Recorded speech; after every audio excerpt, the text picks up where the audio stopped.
So let us in this video talk about Aphrodite in Reckoning of Ragnarok and what she's possible abilities that she can have, and why she used free stone golem. What is the story behind it? Is it something that she creates or something some other person creates for her? Yeah, and this kind of thing. So, what I think her abilities is that she can use her stone golems for different purposes, for battle or for other purposes, when she wants to use them for that specific reason. So I think that is her some kind of you can almost say, I think, her bodyguard. She have created her own bodyguard, and all the other thing with them is obviously that they help her with other business that she like to do, and this kind of thing. So yeah, they obviously in the manga they are alive, and we see them move a bit. So she is some kind of her living throne that she sit on when she go to places. But I think she also can use them in fight. So for example, if somebody tries to attack her, then probably she's gonna use them as her protection to fight off the attacker. Everything I say right now is just my speculation for what she can do. I really hope in the future with Aphrodite we will see more of what she do, more than just sit on the human throne. So they are her slaves in some way. They are serving her, and they obviously because she is the goddess of love and fertility. So what I mean with this is also a possibility here that they are her servants in some term of the word, servants. And maybe they cannot fight. Maybe they are not just her servants for other reason. And I think you know what I mean. But when I say other reason, but there's also a possibility that they can fight, and they are her personal servants, and they are her bodyguards. But obviously, because all of them are gods, like Aphrodite, Zeus, Hercules, Poseidon, Hades, all of them. So it's possible that she maybe don't have to have protection because she is surrounded by soldiers and this kind of thing. But I think, yeah. So I think she used them in some way as some kind of protection when somebody or she fight with them, use them as her fighters, and she controlled them. Or is a possibility here that she also have her other abilities is that she used the same abilities as Medusa, but the only thing here that they have changed that originally Aphrodite never had that ability in the original stories, but in the Reckoning of Ragnarok they maybe give her that specific ability. So everybody that are falling in love with her, she turned to stone and use that stone, turn them to a stone golem to serve her as slaves. So maybe all of this free here. We can see it better here. Maybe. Oh, no. So yeah, so we know one. We have three and one down there. We have three stone golems. So that is also a possibility that she is the person that creates the stone golem. But originally, these characters was some kind of giants or humans. But she turned all of these four to stone to serve her in eternity. So they are her slaves. They are not. They are forced to work for her because they are turned to stone and this kind of thing. So, yeah, goddess Aphrodite recorded reckoning Ragnarok deadly in occupation, sorry, mythical power, immortality, seduction, feeling love, English magic, English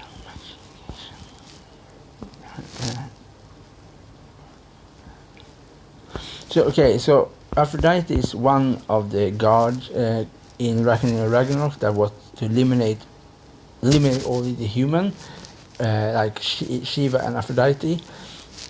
And Aphrodite say that she wants to destroy the world because she thinks the human world, are ugly and they're polluting the oceans and they turn everything ugly and so on. That she only wants to see things that is beautiful.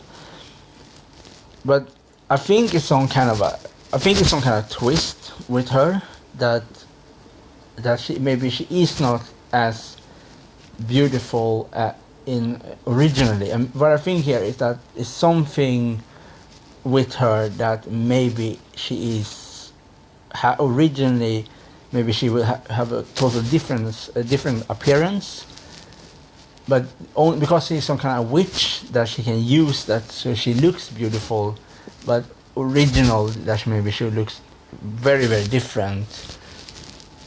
And so there's something, I don't know why, but there is something with Aphrodite, where in this Ragnarok, there's something with her that is not as it seems, as we see it. It's hard for me to explain. What I mean with it is that I think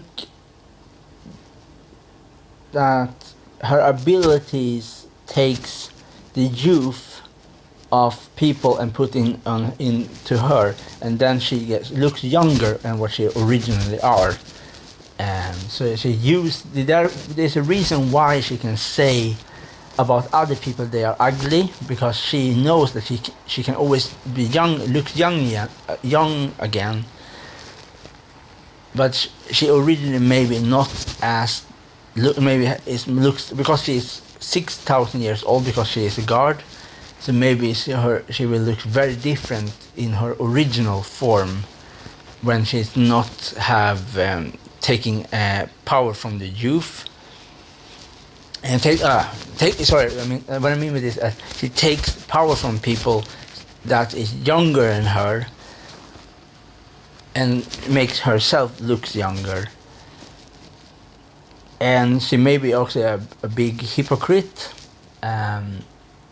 Often people that have a very sunflower mentality are most of the time they are totally opposite what they say they are.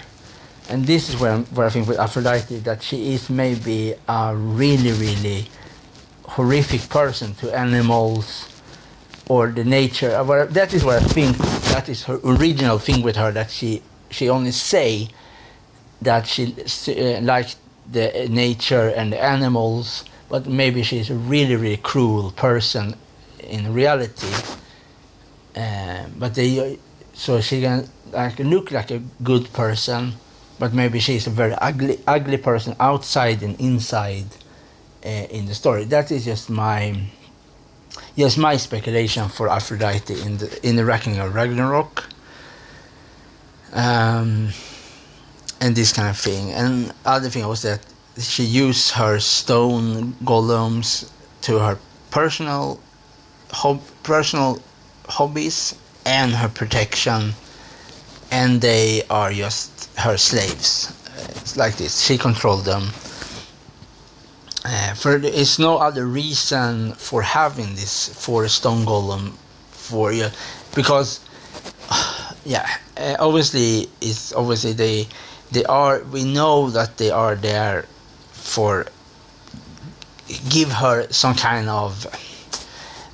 I don't. Okay, obviously this is a video for YouTube, so I have to be a bit careful how I say this thing, because YouTube right now are extremely sensitive.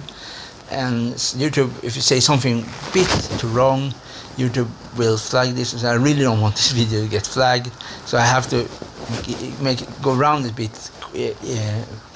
Yeah. So what I mean with this is that her stone golems she used them for different purposes, and one of these purposes is for private things. You understand when I say like this, for private things. This is just my speculation, and obviously because she is very. If you read the manga or you watch the anime of Ragnarok, you will see things. Will know some kind of hints in some of the episodes with Aphrodite in the Ragnarok, and you will understand what I mean.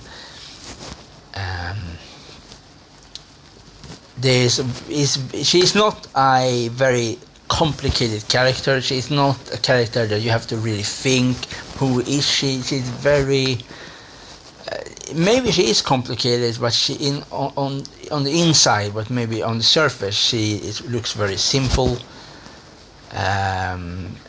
But is there a reason why? If it's some kind of reason, what I think why she is on the first meeting to have a judgment on the human, and obviously she is the only. No, that is wrong. She is the only main female goddesses so far that we see. So we have not yet seen Athena or Freya or the other goddesses from the other mythology besides Aphrodite and the three Hindu goddesses. But she is one of the main characters. This is what I mean. So it is a possibility that she will have some chapter with a bigger role that explain more about her. Maybe I don't. It's a possibility that she will be one of the fighters in the Colosseum. It's very little chance for that, but we maybe see some kind of a battle abilities from her. In some of the chapters in the future, I don't know what chapter, and this kind of thing. So yeah, and that is just my speculation for Aphrodite, and obviously she have a very different her appearance in the anime is a bit different. It's more family friendly in some way than her appearance in the manga. For obviously it's more people that are gonna watch the anime on Netflix than they read the manga, and Netflix have some rules what they think is okay, what is too much. But obviously, if we say like this, if Aphrodite was this kind of character in some kind of other manga, for example, like Dragon Ball or One Piece or Shaman King, that should be totally too much. But because she is in a manga or an anime like Ragnarok, that every character, all of the character looks ridiculous. That is then makes it totally okay, for then she don't gonna stick out because she looks like almost all of the rest of the characters in their body proportions and this kind of thing. Yeah, and so I say in my other video, it's important to just know that this is a manga and anime, and in anime and manga or in comics or in cartoon, you can look. All of the characters can look extremely ridiculous because they are not realistic. And when something is not realistic, you can do whatever you want because it's just fantasy or sci-fi. It's not real human beings and this kind of thing. So that obviously is a bit fun when you see her in the manga or in the anime because she looks so ridiculous. And I think everybody, like all of the characters in I really like Ragnarok. This is a very good anime, very good manga. I think I prefer more the manga but the anime is also very good. But is I have to say it's ridiculous. It's a ridiculous body position. It's not just Ragnarok. Ragnarok. You have Dragon Ball. You have other mangas. That is not just battle manga. Even adventure manga or anime have sometimes they look a bit ridiculous. For example, in One Piece, you have Viola, one of the purpose working for Doflamingo, like undercover, but secretly she's some kind of a princess in the Dressa Kingdom. In the manga, she looks more like a normal human in the manga, but in animation, she looks extremely ridiculous, if I can say that. Obviously. So yeah, I think don't take any of the characters in Reckoning or Ragnarok seriously. It's just it's written down with a black pen on white paper. It's not even exist. It's like this. But it should be fun to see if the stone golem is if she can use the stone golem as fighter. That should be really fun to see. And this kind of thing. That is everything I really want to say about Aphrodite, the goddess of love and fertility in Reckoning of Ragnarok. But I really hope also we see some other female goddesses in the Reckoning of Ragnarok. I really hope we see some like less unknown female goddesses from other mythologies, because the most common one is obviously Athena, Freya.